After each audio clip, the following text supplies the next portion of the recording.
Everyone and welcome back to our channel Talk and Bark. So आज का जो video है वो बहुत टाइम बाद आ रहा है। मुझे पता है इस चैनल पे मैं ज़्यादा एक्टिव नहीं हो रही हूँ, बट आई प्रॉमिस कि मैं थोड़ा सा और कंसिस्टेंट होगी इस चैनल पे। सो आज का जो वीडियो है वो डॉग से रिलेटेड है रादर देन एंजल और कॉफ़ी से, क्योंकि इस वीडियो में बताने वाली हूँ मैं जो पॉपुलर डॉग ब्रीड्स है उसके बारे में। तो इस वीडियो में मैं आपको जो ब्रीड्स के बारे में बताने वाली हूँ, तो मैं सिर्फ 5 ब्रीड्स के बारे में बताने वाली हूँ, क्योंकि ये पार्ट 1 है। इसका पार्ट 2 भी आने वाला है, बिकॉज जो वीडियो है वो बहुत लंबा हो जाता है अगर मैं सारे ब्रीड्स इसमें बताऊँ, क्योंकि मैं ब्रीड्स के बारे में डिटेल भी बताने वाली हूँ। तो इसका जो पार्ट 1 है वो अभी आप देख लो, और जो पार्ट 2 है वो जल्दी इसके बाद आ जाएगा, जिसमें मैं आपको कुछ और 5 ब्रीड्स के बारे में बताने वाली हूँ। सो इस वीडियो में हम जो टॉप 5 ब्रीड्स है उसके बारे में बात करते हैं। पहले इसमें जो फर्स्ट डॉग है वो ऑफ कोर्स लैब्राडोर रिट्रीवर है, जिसे हम लैब्राडोर या फिर सिर्फ लैब के नाम से भी जानते हैं। ये one of the most popular breeds है। अगर आप मोस्टली के ही अगर देखो तो most of the time like almost 90% times मैंने एक्चुअली सिर्फ लैब देखे है एज एन ओनर। सो ये एक large breed and short head breed है। सो फर्स्ट हम इसके एनर्जी लेवल के बारे में बात करें तो फिर ये बहुत हाई एनर्जी और हाइपर एक्टिव डॉग है, बिकॉज ये एक लार्ज ब्रीड है। ऑफ कोर्स अगर आप इसकी साइज एंड इसके ओरिजिन देखो तो ही ये इतना बड़ा दिखता है। अगर आपने कभी ऐसे एक लैब्राडोर को सामने से देखा हो तो उसका फेस भी इतना बड़ा रहता है, लिटरली आप इमेजिन करो। सो ये जो डॉग है वो बहुत ही बड़ा होता है साइज में। सो ट्रेनिंग की बात करें तो ये इजी टू ट्रेन है, बहुत इंटेलिजेंट एंड स्मार्ट डॉग रहते ही है। अगर आपके पास आपको एक ट्रेनर नहीं रखना है तो आप इसे घर पे भी बहुत अच्छे से ट्रेन कर सकते हो, और ये बहुत स्वीट एंड बहुत नेचर से ही बहुत फ्रेंडली रहते हैं। अगर उसके बाद ये फर्स्ट ओनर के लिए अच्छे होते हैं या नहीं, तो डेफिनेटली फर्स्ट ओनर्स के लिए डेफिनेटली गो टू डॉग। अगर आप एक कोई ब्रीड पीरियड से बात करो तो अगर आप एक लार्ज ब्रीड के लिए जा रहे हैं तो फर्स्ट आपको जो प्रेफरेंस होगा वो लैब्राडोर का ही आएगा, बिकॉज ये जो डॉग रहता है वो फ्रेंडली रहता है, इजी टू ट्रेन रहता है, और ये कैसे भी एनवायरनमेंट पे एडजस्ट हो जाते हैं। इन्हें गर्मी ठंडी कुछ भी चल जाता है, और मेनली ये जो छोटे बच्चों से या फिर बड़ों से सभी से बहुत प्यार से रहते हैं। और अगर बात आती है शेडिंग की, so mostly short head breeds की जो शेडिंग रहती है वो बहुत ज़्यादा रहती है। तो फिर ऑफकोर्स जो लैब्राडोर है वो शॉर्ट हेड ब्रीड है, तो इसके बाल आपको हर जगह दिखेंगे, और स्पेशली शेडिंग सीजन में तो इसके बाल और भी ज़्यादा झड़ते हैं। सो अगर आपको डॉग के हेयरफॉल से प्रॉब्लम है तो डेफिनेटली ये डॉग आपके लिए नहीं है, बट अगर आप फिर भी एडजस्ट कर सकते हो तो फिर ये डॉग आपके लिए बेस्ट है। एंड फर्स्ट ओनर्स के लिए तो ये डेफिनेटली बहुत ही अच्छा डॉग है।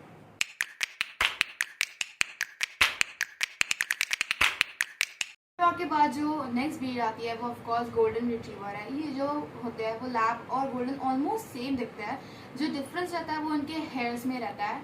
सो गोल्डन जो है वो एक लॉन्ग हेड ब्रीड है, और इनके जो फर रहता है वो इनका यूनिक पॉइंट है। अगर बात करो तो ये मेरे one of the most favourite dog breeds में डेफिनेटली आते हैं, बिकॉज अगर आप इनका लुक ही देख लो तो कितने प्रिटी दिखते हैं ये। सो इनकी भी एनर्जी लेवल बहुत हाई रहती है, बिकॉज जो डॉग ब्रीड्स जो बड़े रहते हैं, साइज से ही बड़े रहते हैं, उनके ऑफकोर्स जो एनर्जी नीड्स होती है वो बहुत ज़्यादा रहती है।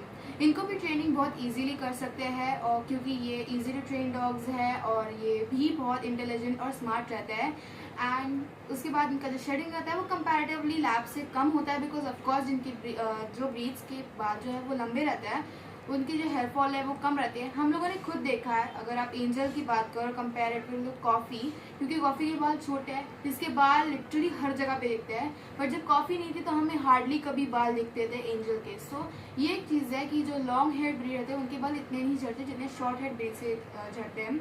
और इसमें अगर आप बात करो इनको training and first time owners के लिए बहुत अच्छे रहते हैं, बिकॉज अगैन ये ट्रेन बहुत ईजिली हो जाते हैं।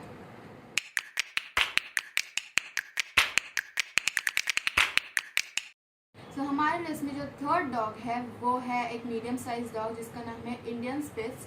मोस्टली इंडियन स्पिट्स और पोमेरेनियन को एक ही डॉग कंसीडर किया जाता है हमारे इंडिया में, बट ऐसा नहीं है, बिकॉज पोमेरेनियन जो है वो एक जर्मन ओरिजिन डॉग है, और इंडियन स्पिट्स ऑफकोर्स इंडिया में ब्रीड किया गया है, जो पोमेरेनियन से ही ब्रीड किया गया है इंडिया में। सो ये जो ब्रीड है वो mostly as a Pomeranian consider किया जाता है, तो हम इसे पर इस वीडियो में हम इसे इंडियन स्पिट्स बोलेंगे, बिकॉज ये दोनों ब्रीड्स जो है वो अलग है, ये हमें समझना चाहिए। इंडियन स्पिट्स जो है वो मोस्टली ब्लैक, ब्राउन और वाइट कलर में दिखते हैं, एंड इनकी ये जो साइज़ रहती है वो मीडियम साइज़ रहती है, और इनके हेयर भी जो है मीडियम साइज़ में ही ग्रो होते हैं, लाइक ज़्यादा लंबे भी नहीं होते और ज़्यादा छोटे भी नहीं होते हैं। सो ये डॉग ब्रीड्स की भी जो शेडिंग है वो मीडियम साइज़ में ही होती है, एज ये मीडियम साइज़ है और इनके पास भी मीडियम है, तो इतने ज़्यादा शेडिंग नहीं होती। मोस्ट ऑफ द शेडिंग इनकी जो होती है वो शेडिंग सीजन में होती है।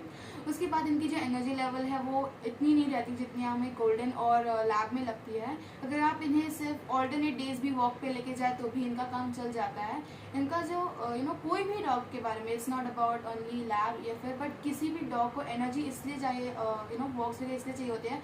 अगर हम इन्हें प्रॉपर टाइम पे एनर्जी या फिर प्रॉपरली वॉक्स में नहीं लेके जाते तो ये बहुत ज़्यादा आलसी हो जाते हैं हमारी तरह। जैसे कुछ कुछ लोग होते हैं जो कुछ नहीं करते, एक्सरसाइज नहीं करते, तो वो भी आलसी हो जाते हैं। इसी तरह डॉग्स के बारे में रहता है, वो बहुत वेट पुट ऑन कर लेते हैं और फिर बहुत आलसी हो जाते हैं।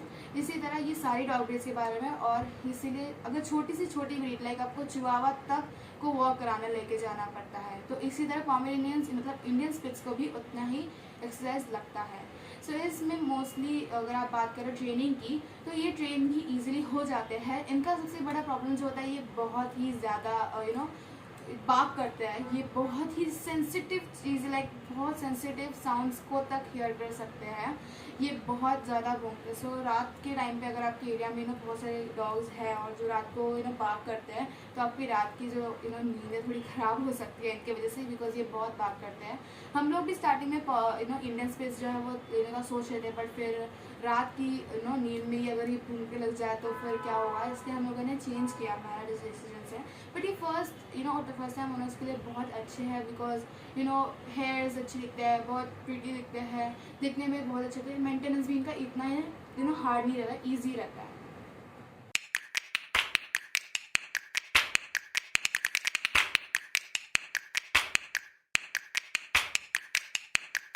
बाद जो हमारे लिस्ट में फोर्थ डॉग है जो सबसे ज़्यादा पॉपुलर है, वो है शिह त्ज़ू। लाइक लॉकडाउन में अगर आप देखो तो मोस्ट ऑफ द यूट्यूबर्स ने अगर कोई ब्रीड लिया हो, डॉग लिया हो, तो वो शिह त्ज़ू रहेगा। सबसे ज़्यादा पॉपुलैरिटी लाइक गए कुछ 2 सालों में शिह त्ज़ू को मिली है। बट ये जो डॉग ब्रीड है वो अभी अभी कुछ पॉपुलर हुआ है, जो बाकी की जो 3 ब्रीड्स है वो बहुत पहले से ही पॉपुलर थे। सो इस ब्रीड की अगर बात करें तो इससे बहुत बार लासा एप्सो और शिह त्ज़ू सेम माना जाता है, बट पर्सनली से ये दोनों ब्रीड अलग है, क्योंकि जो शिह त्ज़ू है वो लासा और पेकिंगीज का बड़ी से मिक्स है, तभी ये न्यू ब्रीड बनी है शिह त्ज़ू। तो शिह त्ज़ू जो थोड़ा थोड़ा लासा की तरह लगता है, इसका रीज़न ये है क्योंकि इसके जो पहले एंसेस्टर्स थे वो ऑफकोर्स लासा रहे हैं। तो लासा एप्सो और शिह त्ज़ू अगेन एक 2 अलग ब्रीड्स है, इन्हें कंफ्यूज मत करो। सो शिह त्ज़ू जो है वो मोस्टली पॉपुलर अगर देखें तो कौन से कलर में दिखता है, वो है ब्राउन और वाइट कलर में मिक्स दिखता है वो, और वो बहुत स्वीट रहता है। ये जो ब्रीड है वो अगेन एक लॉन्ग हेड ब्रीड है, लॉन्ग हेड ब्रीड है। और ये जो है वो स्मॉल है, लाइक एकदम छोटा सा है ये डॉग। लाइक कभी कभी तो इतना छोटा दिखता है कि कभी कभी नज़र भी नहीं आता, फिर रास्ते पे चलता है हमको लाइक दिखता है कि लीश है और नीचे कुछ तो दिख भी नहीं रहा है, ऐसे इतने में छोटे नहीं थे। स्मॉल ब्रीड है ये, और ये बहुत अगर हाइपर एक्टिव है, इनकी एनर्जी लेवल अगर भी ज़्यादा हो, बट इन्हें वर्क जो है अगर आप फिर भी ऑल्टरनेट या फिर समझो अब बहुत बिजी हो तो फिर वो एक हफ्ते में 2 से 3 बार भी अगर आपसे वैसे लेके जाए तो भी इनकी एनर्जी नीड्स जो है वो पूरी हो जाती है। अगर ऊपर से आपका घर बड़ा है तो फिर वो ऐसे ही वॉक करते करते ही थक जाते हैं। सो ये जो ब्रीड है इनकी एनर्जी लेवल कम रहती है, बट ये फिर भी एक हाइपर एक्टिव डॉग है, इन्हें खेलना बहुत पसंद होता है। उसके बाद अगर आपकी ट्रेनिंग की बात करें तो ये भी बहुत इजीली ट्रेन हो जाते हैं, इसीलिए ये भी फर्स्ट टाइम ओनर्स के लिए अभी कहा जाता है कि ये भी अच्छे होते हैं। बट ऐसा कहा जाता है कि लैब बहुत स्वीट है, इनको ट्रेनिंग भी नहीं आई तो ये अग्रेसिव नहीं होते, तो ये गलत है। सारे मतलब लाइक लैब से लेकर लाइक अग्रेसिव डॉग्स के घर में जाओ तो रॉटवाइलर्स एंड डॉबरमैन तक को ट्रेनिंग की ज़रूरत रहती है। तो फिर ऐसा मत सोचो कि ट्रेनिंग नहीं देंगे तो भी चलेगा, ट्रेनिंग ज़रूरी है। हमें भी ऐसा लगता था कि ट्रेनिंग दी जाएगी हो जाएगा, बट नहीं, सबसे स्वीट और सबसे टेंडर डॉग भी अग्रेसिव हो सकते हैं। तो शिह त्ज़ू इतना सा ब्रीड है, अगर आप उसके साइज़ पे जा रहे हो तो ऐसा मत समझो। छोटे से छोटे डॉग तक बहुत माइनर कट्स एंड ये सब मेजर और माइनर कर सकते हैं।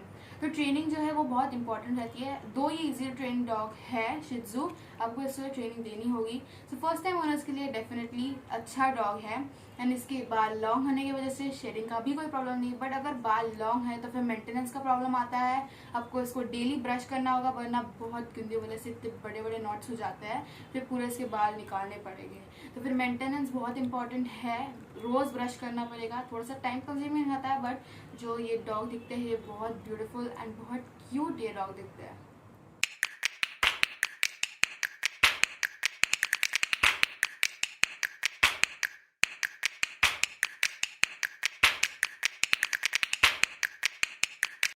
तो फिफ्थ जो डॉग है वो है जर्मन शेफर्ड। जर्मन शेफर्ड जो है अगेन एक लार्ज ब्रीड है एंड ये गार्ड डॉग है। अगर आप बात करो तो ये जो डॉग है वो कितने रॉयल लगते हैं, आपने देखा होगा इसे, इनका जो कोट रहता है वही कितना रॉयल टाइप लगता है। अगर आप किसी भी जर्मन शेफर्ड को पास से देखते हो तो वो एक लायन से कम नहीं दिखता है, इतना ब्यूटीफुल ये डॉग है। सो इसका जो मोस्टली कोट आता है वो ब्राउन एंड ब्लैक के मिक्सचर में आता है। वाइट जर्मन शेफर्ड्स भी मिलते हैं बट वो बहुत रेयर होते हैं और अगर आपको एक मिल जाए तो वो बहुत एक्सपेंसिव रहता है white German shepherd. So mostly ये ब्राउन एंड ब्लैक के कॉम्बिनेशन में ही मिलते हैं। सो अगर आप इस डॉग के बात करो तो ये जो ट्रेनिंग में होता है ये इंटेलिजेंट एंड स्मार्ट डेफिनेटली होते हैं, बट इनको जो ट्रेन करना होता है वो थोड़ा हार्ड होता है बिकॉज आफ्टर ऑल एक गार्ड डॉग है। आप इनको ट्रेनिंग करने जाओ तो इनको एक प्रॉपर ट्रेनिंग की ज़रूरत होती है, वरना अगर ये ऐसे ही without any training without any proper training बड़े हो जाए तो बहुत ही एग्रेसिव और बहुत डिफ़िकल्ट हो सकता है इन्हें हैंडल करना, बिकॉज ऊपर से ये बहुत बड़े होते हैं और ऊपर से ये गार्ड करने के लिए ब्रीड हुए हैं, तो ऑफ कोर्स ये बहुत ही प्रॉब्लमेटिक हो सकता है, सिर्फ आपके ही नहीं पर बाकी लोगों के लिए भी। सो इन्हें प्रॉपर ट्रेनिंग की बहुत ज़्यादा ज़रूरत है। अगर आप इसे घर पे ट्रेनिंग क्योंकि घर पे अगर आप इसे ट्रेनिंग करना चाहते हो तो आपको बहुत टाइम इस पर स्पेंड करना होगा और लाइक लिटरली दिन में आपको 1 से 2 घंटा इसे वॉक एंड प्रॉपर ट्रेनिंग, क्योंकि ये जो डॉग होते हैं वो मस्कुलर रहते हैं, तो इन्हें प्रॉपर अगर आप इसे ट्रेनिंग ना दिए तो फिर ये अगेन बहुत वेट पुट ऑन कर लेते हैं, फिर उनका जो लुक होता है वही पूरा ख़राब हो जाता है। एंड ऑल्सो इनकी जो एनर्जी लेवल होती है उनको प्रॉपर सेटिस्फाई करने के लिए भी आपको एनर्जी लगेगी, तो ट्रेनिंग उतनी ही इंपॉर्टेंट है जितनी इनका एनर्जी कंज्यूम होना उतना इंपॉर्टेंट है।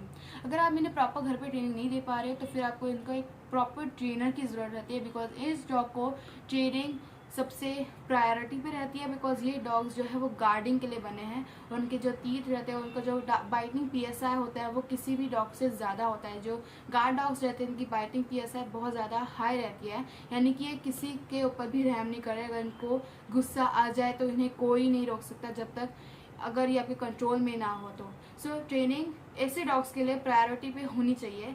इसके बाद बात करें तो उनकी जो फर रहता है वो उनका की पॉइंट रहता है। इनकी जो ब्यूटीफुल फर है, रॉयल फर है, उनको प्रोटेक्ट करना आपकी रिस्पॉन्सिबिलिटी होती है, प्रॉपर ब्रशिंग एंड एज ये इनका भी जो हेयर्स रहता है वो मीडियम साइज रहता है, तो फिर इन्हें इनकी शेयरिंग इतनी ज़्यादा नहीं होती बट होती है डेफिनेटली, बिकॉज आफ्टर ऑल वो एक डॉग्स है, फर से बना है, तो किसी भी डॉग की होती है बट इतनी नहीं होती इस ब्रीड की। फर्स्ट टाइम ओनर्स के लिए मैं डेफिनेटली इस डॉग को नहीं रिकमेंड करूँगी, एज हमारा ये जो वीडियो सिर्फ पॉपुलर डॉग ब्रीड्स के बारे में बात करता है। अगर आपको एक वीडियो चाहिए जिसमें मैं फर्स्ट टाइम ओनर्स के लिए कौन से डॉग ब्रीड्स होते हैं तो आप उस वीडियो मैं बनाऊँ या नहीं ये मुझे कमेंट सेक्शन में बताओ। सो ये फर्स्ट टाइम ओनर्स के लिए डेफिनेटली ये डॉग नहीं है, बिकॉज इनको बहुत इंटेंसिव एक्सरसाइज ट्रेनिंग लगती है। तो आप डेफिनेटली अगर आप फर्स्ट टाइम ओनर्स के मैं नहीं बता रही हूँ, बट अगर आप रेडी है एक ट्रेनर अपॉइंट करने के लिए, आपके पास इतना टाइम है तो आप ये डॉग को एक ट्राई दे सकते हो। बट फर्स्ट टाइम ओनर्स के लिए मैं तो इसे नहीं बताने वाली हूँ, बिकॉज लाइक शिट्जू और लैब जैसे डॉग अगर अग्रेसिव हो सकते हैं तो इमेजिन करो कि जर्मन शेफर्ड कितना हो सकता है अगर आप इसे प्रॉपर ट्रेनिंग नहीं दो तो। एंड बाकी बात करें तो ये डॉग बहुत स्वीट रहता है, इसे प्रॉपर ट्रेनिंग दे तो ये लोगों के साथ भी फ्रेंडली हो सकता है, जिनके साथ फ्रेंडली नहीं होना है वो उन पर अटैक कर सकता है। इतने इंटेलिजेंट ये डॉग है और इनको पता है कि कौन अच्छा है और कौन बुरा है। इनको एक टच से भी पता चल जाता है कि इसका इंटेंशन और किसका इंटेंशन क्या है, तो इतने इंटेलिजेंट और स्मार्ट ये डॉग होते हैं। ये सिर्फ जर्मन शेफर्ड के बारे में नहीं बल्कि बाकी डॉग सारे के बारे में है, बट एज ये गार्ड डॉग है तो इनका एक रहता है कि चेक करना चाहिए कि कौन सा इंसान कैसे है, तो इतनी स्मार्ट रहते हैं। इन्हें प्रॉपर ट्रेनिंग दे तो फिर ये बहुत ही अच्छे ब्रीज होते हैं, कभी कभी तो ये लैब से भी ज़्यादा क्यूट और अच्छे हो सकते हैं।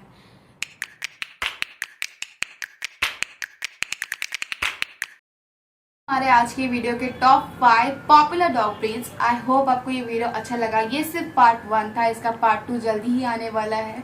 सो चैनल को सब्सक्राइब करो गाइस, अगर आपको डॉग्स इतने पसंद है तो सब्सक्राइब करो। ये पूरा डॉग से रिलेटेड होने वाला है चैनल, और इस पे बहुत सारे वीडियोस जो है एंजल और कॉफ़ी के होने वाले, डॉग्स के रिलेटेड होने वाले। अगर आप फर्स्ट टाइम ओनर है तो क्या क्या चीज़ें होनी चाहिए आपके पास अगर आप डॉग खरीद रहे हो तो। सो येस, ये सब चीज़ें मैं बताने वाली हूँ। सो इसका जो पार्ट 2 है इसमें मैं कुछ और 5 ब्रीड्स बताने वाली हूँ जो पॉपुलर है एंड कौन से फर्स्ट टाइम ओनर्स के लिए है और नहीं। और हाँ, अगर आपको एक सेपरेट वीडियो चाहिए जिसमें मैं बताने वाली है कि फर्स्ट टाइम ओनर्स के लिए कौन से डॉग अच्छे रहते हैं, तो मुझे कमेंट सेक्शन में बताओ। मैं डेफिनेटली थोड़ा सा रिसर्च करके आपके लिए वो वीडियो डेफिनेटली बना दूंगी। होप आपको ये वीडियो अच्छा लगा, तो लाइक करो, अपने सारे डॉग लवर फ्रेंड्स के साथ ये शेयर करो। अगर किसी को डॉग चाहिए होगा तो भी उनके साथ आप ये वीडियो शेयर कर सकते हो। कमेंट करो कि आपकी फेवरेट ब्रीड कौन सी है, और आपका अगर कोई डॉग है, आपका उस पर एक्सपीरियंस क्या है, वो मुझे पढ़ने में बहुत अच्छा लगेगा। सो कमेंट सेक्शन में आप बता सकते हो। चैनल को सब्सक्राइब करो अगर आपको और डॉग से रिलेटेड कंटेंट चाहिए हो। तब तक के लिए बाय बाय।